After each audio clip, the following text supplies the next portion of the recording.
Consumer confidence, tariffs, and uncertainty. Hey everyone, it's Wolfgang. So there's a full weight of things that are burdening U.S. citizens right now. We're being asked to carry sort of a heavy load right now. And I wanted to cover this because it's not a negative thing. It's just reality right now. It's real life. And one of the most important things you can do is look at the way things are in the eye and be okay with it. Because in life, there are ups and downs, right? So right now, consumer confidence, CC, which is something the University of Michigan puts together and reports on. And by the way, the range for the consumer confidence number is from 0 to 100. Okay, so back in June of 2022, about 3 years ago, consumer confidence fell to 50. That's halfway through the range. It was very low because of inflation. Inflation was very high in 2022. That's when they started dramatically increasing interest rates. Inflation got up to around 10%. People were getting very worried about prices of things just skyrocketing. Is this ever going to stop? Am I going to run out of money? Will I be able to feed myself and my family? A lot of fear. So consumer confidence tanked in June of 2022. Right now, 3 years later, we're almost at the same point. So people are feeling pessimistic about the present and about the future. There's a lot of reasons for that. I will go into some of them in this video. So the tariffs, well, let me make sure I mention this, job market uncertainty. So job market uncertainty, besides the concerns about everything else, the job market is struggling. And it really doesn't matter what you hear on TV or on the news online, the job market's struggling. It really is. We're not being told the whole story about it. You know, they're using this unemployment number to, sort of make everyone think that the job market's okay. I'll present some data here that will shed some light on the job market.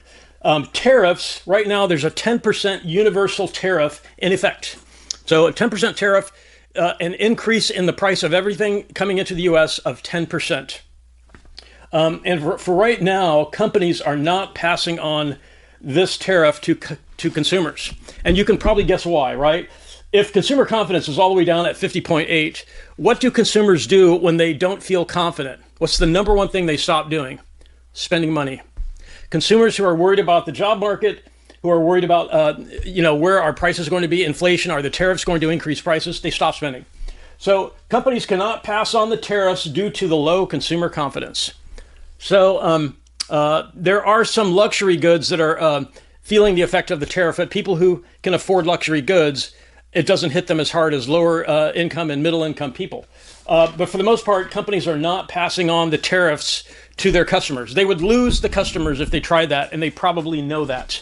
All they have to do is test a few items in their stores, popular items. You know, if you were a Walmart or a Costco, you would say, let's test how successful we can pass on the tariffs. They would find out what are the 10 most popular items in our stores.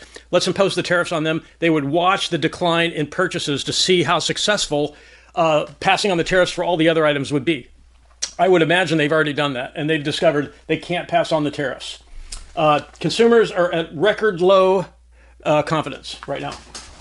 So that's the story with the tariffs. For now, it's only 10%. Could it get worse in the future? The universal tariff is 10%. There are some higher tariffs in parts of the economy. Yes, this could get worse. For now, we were in this 90-day pause holding pattern.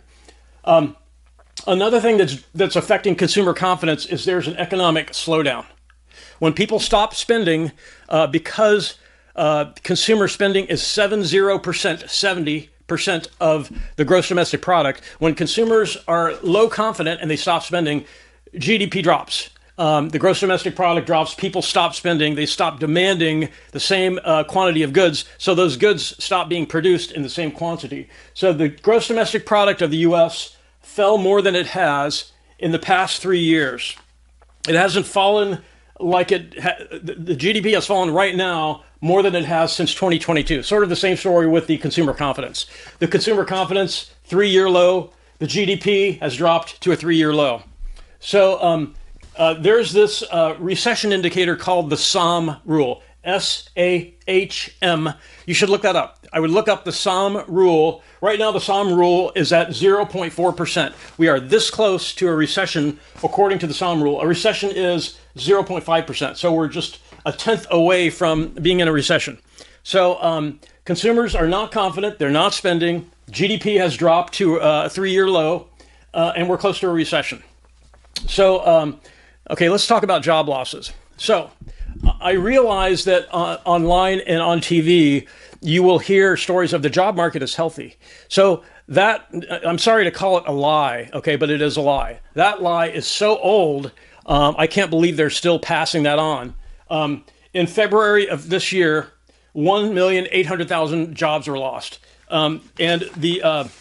This includes layoffs, downsizing, that's companies cutting staff, temporary furloughs, temporary layoffs, mergers, companies getting together and firing redundant staff, and then terminations for cost, for poor performance. So in February, there were 1,800,000 layoffs. In the 2 months at the beginning of the year, there were 3,500,000 layoffs, including all those things I mentioned before: layoffs, downsizing, furloughs, mergers, and terminations for cause.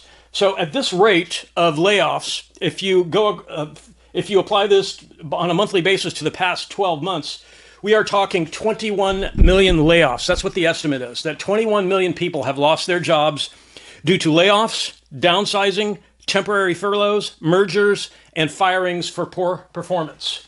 21 million people. That's a lot of people. The job market is not healthy, and people know it. The job market, there's a lot of uncertainty.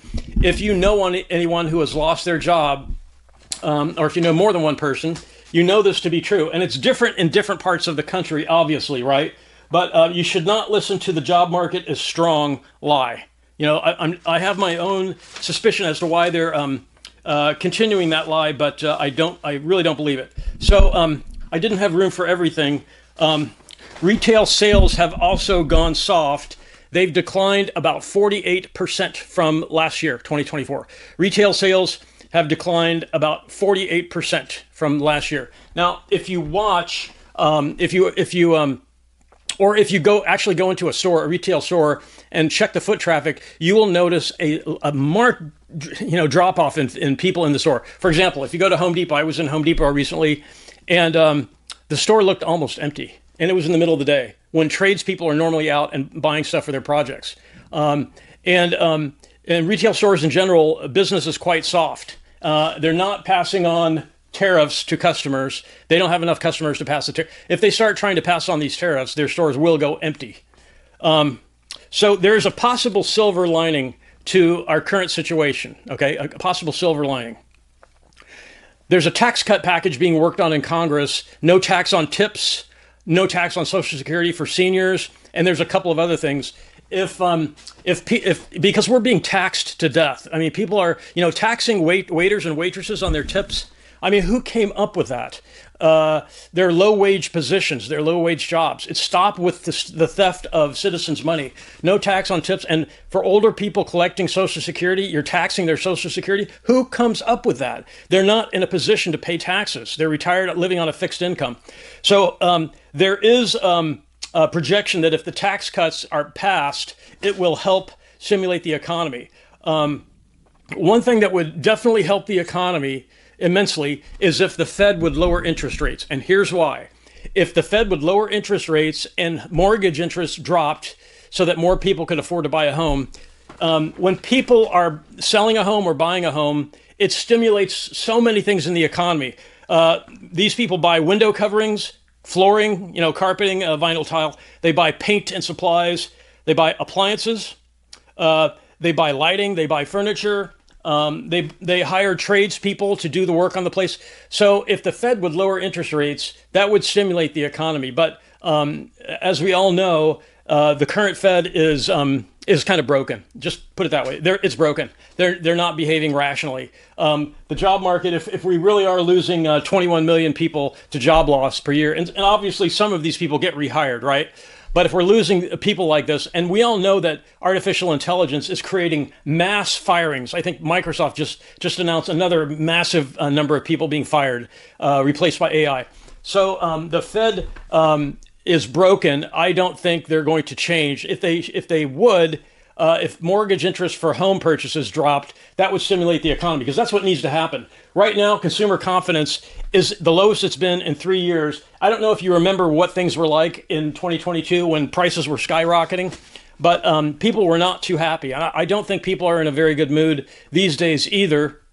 It could change. The silver lining, if this tax package passes, and we stop stealing from waiters and waitresses, and if we stop stealing money from seniors who are retired and have no job income, and a couple of other things in the tax package, I think that would help stimulate the economy if the Fed would lower interest rates so that the real estate market would revive. Because right now the real estate market, home sales, is kind of dead. It's like deceased. There's just not a lot of activity going. If you do a search online for how many homes has the average realtor sold in the past year, it's like zero. It's like there's a tiny percentage, less than 10% of realtors who are selling any homes at all. And those are the ones who have been in the business, like forever, and they have a huge network. So it's really important to look reality in the eye and say, I understand what's going on. I get it. Consumer confidence is low. The takeaway that I wanted everyone to think about was this. One of the reasons I wanted to make this video: if you have a job right now and you're unhappy at the job, stick with it. Because replacing your job may not be very easy right now. I wanted to pass this on, that the propaganda you're hearing that the job market is so healthy, I wouldn't believe that. If you have a job, you're not 100% happy, just stick with it anyways. Hold on to that source of income, because the job market uncertainty is real, and replacing your job right now may not be very easy. So I wanted to give people encouragement. There's a couple silver linings if the tax package passes, if the Fed would see their way to lower interest rates so that it would revive the home market, the real estate market, that would be fantastic. So and eventually those things will happen, hopefully. If you have any questions about this, please post in the comments. I'll answer any questions you have. And I really want to thank everyone for watching, and have a great day.